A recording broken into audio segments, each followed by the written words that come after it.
Hello and welcome. My name is Stephen LeDrew. In a time when most news services either read the reports from the Prime Minister's office or they're afraid of controversy, this network, this show, is all about truth, discussion, vigorous discussion.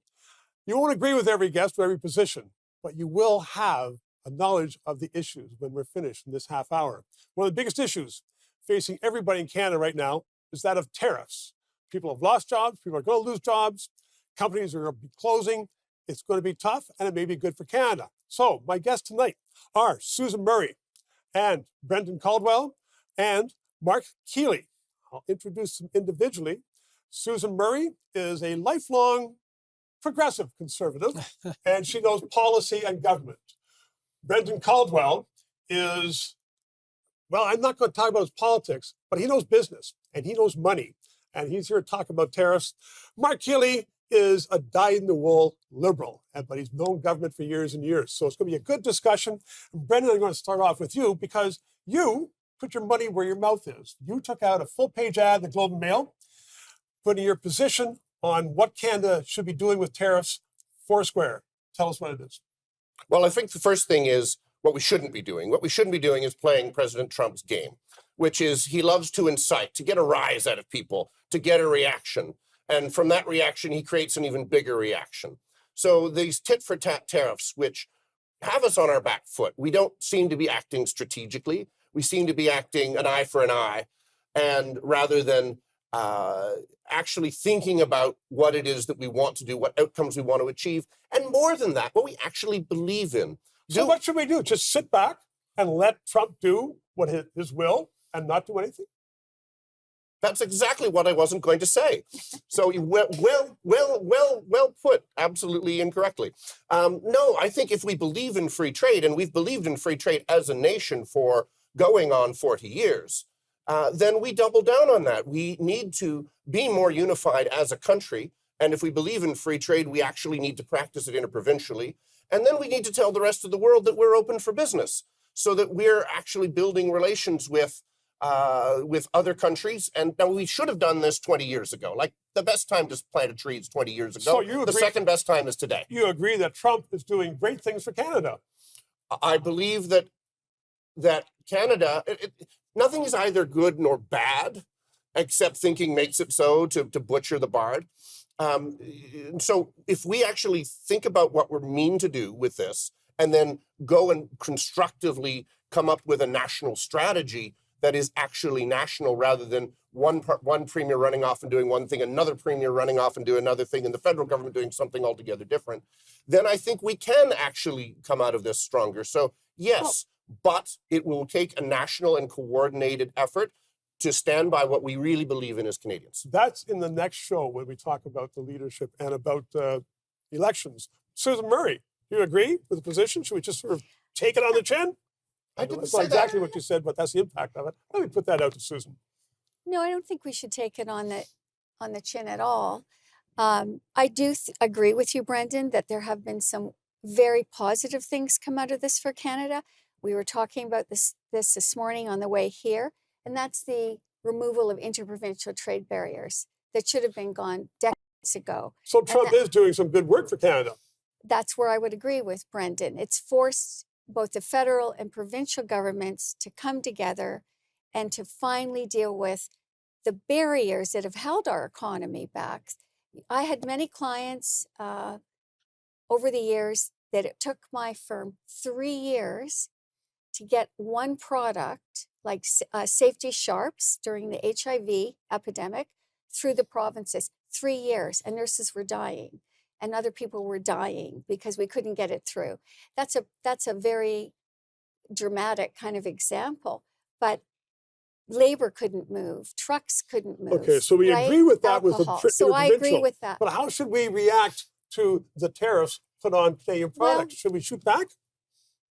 I believe that Premier Ford actually, in the vacuum at the federal level that has changed with the election of Minister Carney, Trump seems, Premier Ford seems to be, and I think Marc might concur with this, the only current political leader that Trump has said he respects, that he's a good man and he's a strong man. And, you know, now we have Ludnick making calls, please don't do the 25% electricity on. So that's more maybe personality than in the policy. But you know what? I think Before maybe we a let Mr. Kealey combination. have a chance, I'm going to give him a commercial break to think about the response when you were told you might agree with me. Right back after this.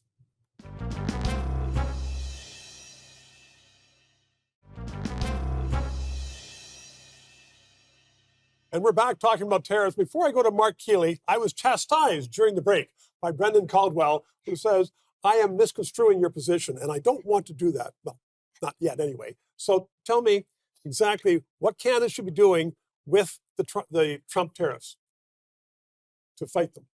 Well, I don't know that there's fighting them, because what they're doing is actually imposing a tax on their own people. Right. That's what tariffs are. Yes. But it's hurting us. It's hurting us. So we should hurt ourselves further by imposing tariffs on ourselves.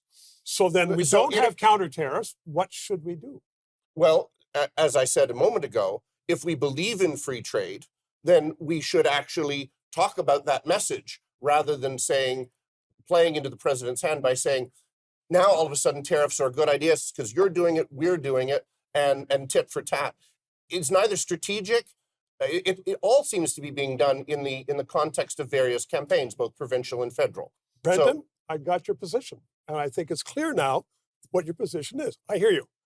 Marc Kealey. So, and you know, and I'll just say this, on both sides of the fence, Susan and I sort of played roles in Ottawa during my tenure with John Turner and hers with the other guys when we were talking about issues of trade. So, and I remember a conversation that Mr. Turner and I had with Lloyd Bentsen, who said the United States will never, ever, ever yield its sovereignty on trade. It was game over for us. And that was during the free trade agreement.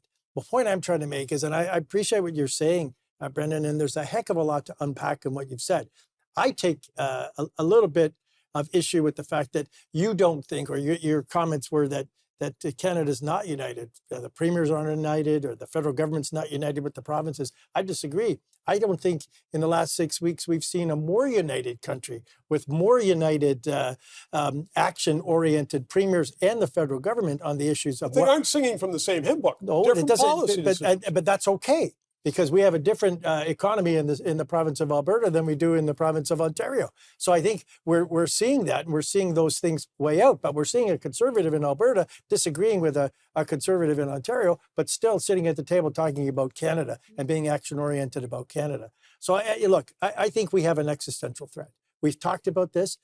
We do have an agreement with the United States and Mexico on the Canada-U.S.-Mexico agreement that's coming up for renegotiation in 2026. What does that matter? Well, it does matter because I think what we should be doing is looking steadily at those kinds of issues, and that needs to be put into Lutnick's parlance, and it needs to be excuse the expression for saying it this way, but shoved down their throat saying, we're a sovereign nation. We know what we have in terms of our economy, and we're going to put ourselves in a position so we're not going to be put behind the eight ball if you're going to impose tariffs on us, Donald Trump. And I think reciprocal tariffs are a good way for them to wake up to what they're doing as well. Susan Murray is nodding very affirmatively in agreement with that. Brendan. Well, I think. Let Susan nod. Okay. Just one She had her comment nod. where I completely concur with my friend and colleague Marc, is that this has united Canada, I think, all provinces.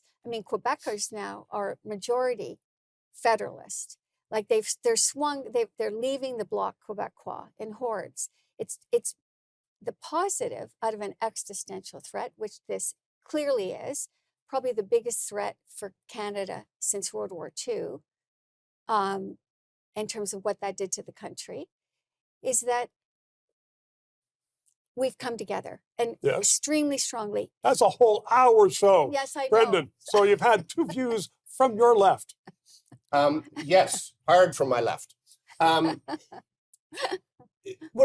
You say that we're united, and if you mean that we are beginning to make nascent, tiny little baby steps at putting petty provincial, both big P and small p concerns aside I to am saying maybe beginning to actually think of our nation as a nation. Yes, Well, that's a great beginning, but I am not sure what material changes we made. And to Stephen's point, as much as it pains me to agree with him on any point, is that they're not singing from the same sheet. I mean, Doug Ford, the big strong guy that Mr. Trump respects, I'm going to have export duties on power. Oh, are you, says Mr. Trump? Well, we'll just take the steel tariffs from 25% to 50%. We are not going to have an excise. But then he dropped it back down the next day. He Trump. did after we backed down electricity. So we end up with just as much pain as we were in before, accomplishing absolutely nothing. But we've already shot that bolt. Now, if we wanted to actually raise the price of electricity that we're sending to the United States, we've already done that. We've tried that. And we're going to take a break. And when we come back, we're going to have our shoes off and be like Khrushchev years ago. And we're going to hammer the table, make those opinions. We'll be right back after this.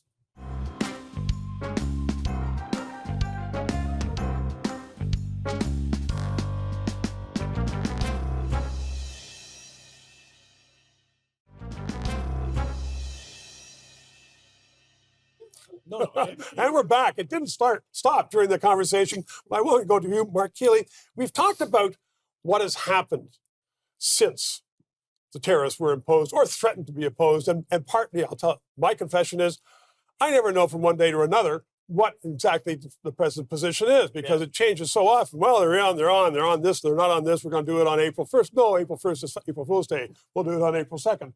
But I mean, to your point that we shouldn't be sitting here waiting for what Trump is doing and trying to estimate what he's going on. We should be going down there, in my view, hat in hand and saying, please don't hurt us too much.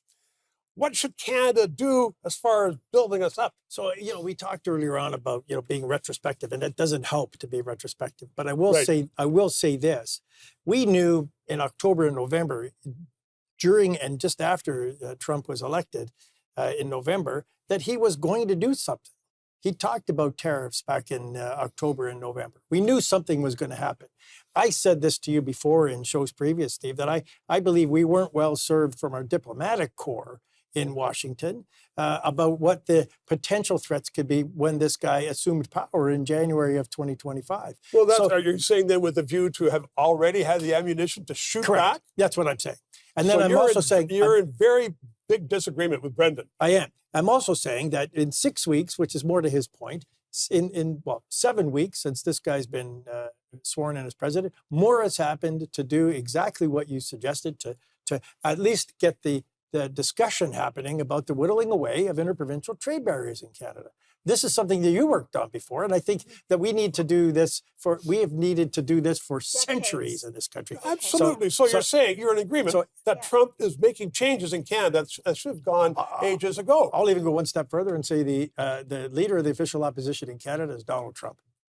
And he's the reason. Maybe in the PMO, the way he's running things. Right. So to people watching this who know people who've lost their jobs, where prices are going up, and there's a lot of turmoil in the markets.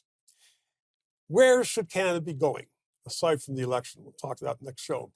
People want to see strength. They want to see strength from their federal government. They want to see strength from their provincial governments. And they're getting that now with what they call affectionately Team Canada. But at the end of the day, and every single premier and the current prime minister and the former prime minister talked about reciprocal tariffs. And I think that was the right way to go. And that shows strength. And Canadians, by and large, are saying, we want this. Susan, do you agree with Marc on that? Yeah, I do. And I think, again, it sparked the Buy Canadian movement, and if you read, there was a great story, I think in the Globe and Mail, about how just the major grocery stores have utterly pivoted in terms of moving to more Canadian products and the labeling and where they're going to source them. On the other hand, Americans get almost all their agricultural goods from Canada, from potash, and Saskatchewan's the largest in the world. Right. So the farmers in the U.S. are apoplectic because they want that. So they can't even plant, and they're mostly Republican, by the way, the farm community in the U.S. They tend to be here too.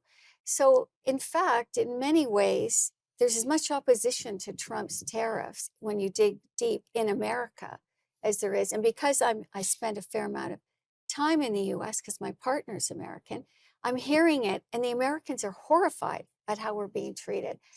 Horrified. I've been hugged in stores down there. You're Canadian. Give us a hug. We're so sorry. We're so sorry. And Well, they are becoming the 11th province. it's We're so- going to teach them yeah. how to spell honor, and they're already saying sorry. There you They've go. got They a handle on it. Brenton, they may not get the honor right in terms of the O, but they're honorable people. Yeah, but there we are. Look, as Gandhi said, I'm not in favor of passive anything. So yes, by all means, there should be protests. By all means, people should buy Canadian. By all means, we should get together as a province, as provinces and as a nation to have a coordinated effort. By all means, we should take down interprovincial trade barriers. I'm agreeing with all of that. And to your point, Mark, by all means, we should remind the president, who may simply have forgotten, that he did the best trade deal in the history of the world, possibly ever. And he may not remember that he actually did that trade deal. It is possible. He does seem to be a little bit from one thing to another, maybe a touch of the ADHD. Maybe a touch of Elon Musk. Maybe that too. It is a funny thing, though. People who bought Teslas to make one political point now seem to be making a totally Isn't that different interesting? political point Isn't that interesting? inadvertently. Yeah. So they're putting bumper Yes. stickers on. I bought it before I knew he was crazy. Well, Are those- but are- what, did are you those- buy it before he knew he was subsidized by the Are U.S. government? those- Right back after this.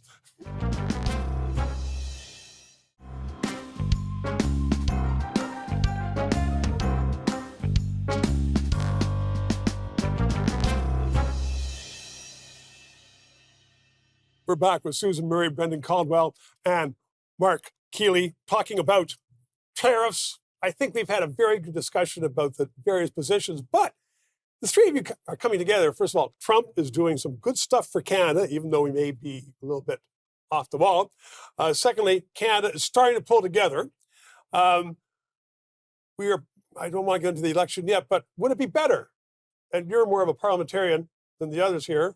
Would it be better if we had Parliament in session? Yes. A national discussion? Yes, it would be better. And, I think everybody around this table would agree, and your viewers would probably agree that we've been really served ill by the fact that Parliament hasn't been in session. Poorly served Poorly served. by your Liberal Party. Well, it doesn't matter. They're the government. But the point of the exercise is that I think they made we needed to get through this leadership. But I think look, there's only one way that they were going to get around this. And I think that the current Prime Minister is going to have no choice but to say before the House of Commons goes back on the 24th, I think they're going to have to call an election. Which means no Parliament for the foreseeable future. Which means I think this proroguing of Parliament, to your point, whether it's Conservative or Liberal, any power that you can use and you choose to use then makes it easier for the next party, who you may not agree with, to do it under circumstances you may not like. I never thought, Brendan, I never thought. I'm not blaming the Liberals. No, I'm I saying just agree, but Conservatives did it, Liberals have done it. I never thought that prorogation would be an issue that people would really sort of glob onto as maybe a political a lever during the election, and it could be. So you could. But to your point about government in Canada, how it's evolving, is that the Prime Minister Trudeau said, "I'm not bringing Parliament back because I have all the tools I need now to deal with this." He's gone. He's Well, gone. he's gone. But I mean, it shows where the centralization of But power Mr. is going. Carney's doing much the same thing. It would be nice to have a leader who spent more time in Canada than overseas, and I can. That's a good discussion, but I'm not certain I agree. But at the end of the day, Well, you'll have a chance to disagree with that one. Now, Susan, are you One optimistic point. about Canada? I am optimistic. And where we about are and where we're Canada, going in this? But I concur on Parliament. I mean, to be in this incredible situation without our Parliament in place is pretty egregious in a democracy. Mr. Carney I becoming could Prime probably Minister. blame that on your party, though, because if your party, the Conservative Party, federally, was not so hard on Mr. Trudeau, he wouldn't have prorogued Parliament. no, I'm going to slam my fist on the table. He's No, right. You just he's say, right. "Look what you made me do." Now, here's the thing, but this is a point both ways. Go. When Parliament does come back, if Canada is going to be united, we need, and we are actually in war. I mean, Churchill, when he had a cabinet, had all parties Yes, involved at in the table, cabinet. yes. We can't be saying Canada has to be united, except that party over there are bad I people, completely and we don't talk concur. to them. Yeah, but Brendan, in those days, cabinet met 3 times a day. Okay. But Our cabinet hasn't met for months and months. And the prime minister actually was accountable to the king. Something we may wish to consider, having a prime minister who actually reports to the governor general and has a conversation. We're going to do that as a 51st state. Well, they may figure it out as the 11th province, Stephen. You were ready to go, Marc. No, I just think but look, we've got an opportunity right now. There's a massive reset button. I think Canadians are saying, I want to see a stronger Canada. The whole idea on reciprocal tariffs is a good way to do this. They're seeing some strength. They're seeing some pushback. They're seeing some chastising of people like Wayne Gretzky, who have been sort of anti-Canadian. I'm not certain that I think we should. Anti-Canadian. I just think he was out to lunch. He hasn't read the room and. Right. Maybe to visit his winery down the way here, but he I hasn't been here a lot. It may not last long now, but he was the Canadian captain, and he didn't wear the Canadian uniform. That's another topic. I think but another still, topic altogether. that was a very pivotal moment, though, in terms just very pivotal that his MAGA hat and living at Mar-a-Lago pretty much in Trump's pocket didn't work. I mean, here we have a president of one of the wealthiest, it's been one of the strongest democracies post-World War II, like us, for so long. And he went and he said, you shouldn't, we had Trump saying, don't treat Wayne so badly. He feels hurt. He's a really good guy. He's my friend. Like, I don't know if that helped Gretzky, actually. A good note to finish this on. Poor Wayne Gretzky. We're going to cheer up for him and cheer up for Canada. Susan, Marc, Brendan, thank you very, very much. Good discussion. We might have, this is going to be a long issue. We'll come back with Susan at the table another time. Thank you very much for watching. I think the bottom line is Canada is going to be in great shape. And we all agree on that, even though you have blue glasses.